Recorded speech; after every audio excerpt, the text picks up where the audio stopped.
Mana bugungi amaliyotimiz 40 yoshli bemorimizda anamnezida to'g'richak raki bilan laparoskopik usulda to'g'richak ekstrapatsiyasi operatsiyasi amaliyoti bajarilgan. Bemorimizning aytishi bo'yicha oxirgi 10 kun davomida ich qotishi bezovta qilib, qattiq kuchanish natijasida ichaklarning shilliq qavatining tashqariga chiqishi yoki bizning tilimizda prolaps yuzaga kelgan. Bugun bir stvolli kolostomaning rekonstruksiya operatsiyasi amaliyoti bajariladi.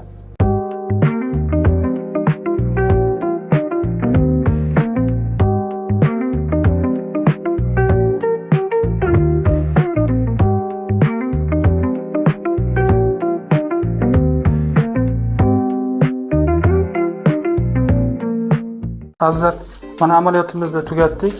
Yuqorida aytganimizdek, bir stvolli kolostomada prolaps bo'lib, butun shilliq qavat tashqariga chiqib, tromboz berib qolgan kuchli og'riq bilan ichak tutilishi klinikasi bilan rekonstruksiya operatsiya qilib, yana qaytadan bir stvolli kolostoma operatsiyasini shakllantirdik. Rahmat.